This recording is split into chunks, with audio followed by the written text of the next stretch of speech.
হইচই সময় চ্যানেলে সকলকে স্বাগত। মাত্র 1 কাপ সুজি দিয়ে দারুণ স্বাদের পুরো পরিবারের জন্য স্বাস্থ্যকর এক ব্রেকফাস্ট রেসিপি শেয়ার করব। এটা খেতে খুবই সুস্বাদু হয় আর নরম তুলতুলে পুরো স্পঞ্জ জালিদার হয়। আশা করি আজকের এই সম্পূর্ণ নতুন স্বাদের স্বাস্থ্যকর জলখাবার বা ব্রেকফাস্টের রেসিপি আপনাদের সকলের ভালো লাগবে। তাহলে চলুন দেখে নেওয়া যাক আজকের এই সুজি দিয়ে দারুণ স্বাদের হেলদি এবং টেস্টি ব্রেকফাস্ট রেসিপি। আমার চ্যানেলে আরও অনেক ধরনের রেসিপি আছে, আপনারা চাইলে কিন্তু সেগুলোও দেখে আসতে পারেন। প্রথমে আমি এখানে নিয়ে নিয়েছি ছোটো বাটির 1 বাটি পরিমাণে সুজি। সুজিটাকে কিন্তু আমি গুঁড়ো করিনি, নর্মাল যে সুজি সেই সুজিটাই নিয়েছি 1 বাটি। এখন আমি মিক্সার গ্রাইন্ডার জারের মধ্যে পুরো সুজিটাই দিয়ে নেব। এইভাবে যদি সুজিটাকে পেস্ট করে তৈরি করা যায় তাহলে রেসিপিটি খুবই ভালো তৈরি হবে। দিয়ে দিচ্ছি সেই বাটি মাপ করে হাফ বাটি পরিমাণে টক দই, অর্থাৎ এখানে বড় চামচের 2 চামচ পরিমাণে টক দই ব্যবহার করেছি। দিয়ে দিলাম সামান্য একটু জল, আর দিয়ে দিচ্ছি ছোটো চামচের 1 চামচ চিনি আর ছোটো চামচের 1 চামচ সাদা তেল। এবার সব ভালো করে মিক্সার গ্রাইন্ডারের মধ্যে 2 মিনিটের জন্য ঘুরিয়ে নিতে হবে। 2 মিনিটের মধ্যেই খুব সুন্দর একটা পাতলা ব্যাটার তৈরি হয়ে গেছে, তবে জলটা খুব বেশি দিয়ে এই ব্যাটারটা তৈরি করবেন না। এরপর আমি দিয়ে দিচ্ছি সামান্য একটু গোটা জিরে, তার মধ্যে দিয়ে দেব এখানে আমি 2 চামচ গ্রেট করে রেখেছি গাজর, সে গাজর আর একটা ছোট সাইজের লাল টমেটো খুব ভালো করে ছোট ছোট করে কেটে নিয়েছি, সেটা দিয়ে দিচ্ছি।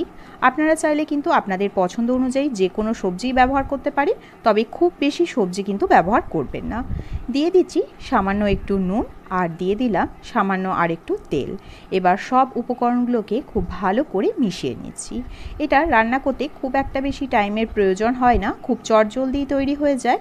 বাচ্চাদের স্কুলের টিফিনেও কিন্তু আপনারা খুব সহজে এরকম সুস্বাদু স্বাস্থ্যকর টিফিন বানিয়ে দিতে পারেন।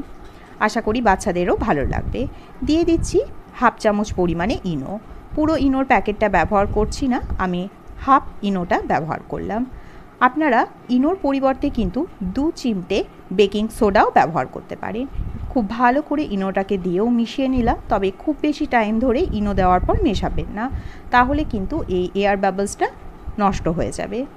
এবার আমি স্টিলের ছোট ছোট পাত্র নিয়ে নিয়েছি, সেই ছোট ছোট বাটির মধ্যে সামান্য একটু সাদা তেল ব্রাশ করে নিয়েছি। স্টিলের বাটিতেই আজ আমি এই সুস্বাদু ব্রেকফাস্টটা করে দেখাবো। এবার আমি স্টিলের পাত্রের মধ্যে এক এক করে পুরো ব্যাটার দিয়ে ভরে নেব, তবে একেবারে পুরো ব্যাটারটা দিয়ে ভর্তি করব না, কিছুটা গ্যাপ রাখবো। আমি এখানে 2 হাতা করে ব্যাটার দিয়ে নিচ্ছি। আমার চ্যানেলে এরকম আরও অনেক ধরনের সুজির নিত্য নতুন রেসিপি আছে, আপনারা চাইলে সেগুলোও দেখে আসতে পারেন, আশা করি ভালো লাগবে। আজকের রেসিপিটি যদি আপনাদের ভালো লেগে থাকে তাহলে অবশ্যই লাইক, শেয়ার আর কমেন্ট করে জানাতে ভুলবেন না। নতুন হয়ে থাকলে অবশ্যই বলবো চ্যানেলটিকে সাবস্ক্রাইব করে নেওয়ার জন্য। ওপর থেকে সামান্য একটু লঙ্কার গুঁড়ো ছড়িয়ে নিচ্ছি, এটা অপশনাল, যাতে দেখতে সুন্দর লাগে তাই দিলাম, আপনারা চাইলেও দিতে পারেন আবার নাও পারেন। অন্যদিকে আমি একটা গ্যাসের মধ্যে কড়াই গরম হতে বসিয়ে দিয়েছি। গ্যাসের মধ্যে কড়াইটা আমার খুব ভালো করে গরম হয়ে গেছে। এই কড়াইয়ের মধ্যেই দিয়ে দিলাম ছোট গ্লাসের 1 গ্লাস পরিমাণের জল। জলটা যখন হালকা একটু ফুটে আসবে তখন আমি এক এক করে সব বাটিগুলোকে দিয়ে নেব। গ্যাসের ফ্লেমটাকে মিডিয়াম টু লোতে রেখে 8 মিনিটের জন্য রান্নাটা করতে হবে। আমি 5 মিনিট পর একবার ঢাকাটা খুলছি, দেখুন কি সুন্দর কালারটা এসেছে আর ফুলে কিন্তু বেশ ডাবল হয়ে গেছে, আশা করি আপনারা সেটা দেখে বুঝতেই পারছেন। আবারও আমি ওপর থেকে ঢাকা দিয়ে আরও 3 মিনিটের জন্য অপেক্ষা করব। 8 মিনিটের মধ্যেই কিন্তু পুরোপুরি এটা রেডি হয়ে যাবে। আমি গ্যাসের ফ্লেমটাকে টোটালি বন্ধ করে নিয়েছি। এবার এক এক করে সব বাটিগুলোকে খুব সাবধানে তুলে নিচ্ছি। এখন এই বাটিগুলোকে ঠান্ডা হতে দিতে হবে, তারপরেই কিন্তু ডিমোল্ড করতে হবে। গরম অবস্থায় ডিমোল্ড করলে এগুলো কিন্তু ভেঙে যাওয়ার সম্ভাবনা থাকবে, তাই অবশ্যই ঠান্ডা করে তারপরেই কিন্তু এগুলোকে বাটি থেকে বের করতে হবে। এটা শুধু শুধু খেতেই কিন্তু খুবই ভালো লাগে। আপনারা চাইলে কিন্তু বাদামের চাটনি বা সবুজ চাটনি অর্থাৎ গ্রিন চাটনি বা টমেটো কেচাপ দিয়েও সার্ভ করতে পারেন। আশা করি আজকের এই সুস্বাদু চটজলদি ব্রেকফাস্ট রেসিপি আপনাদের সকলের ভালো লাগবে।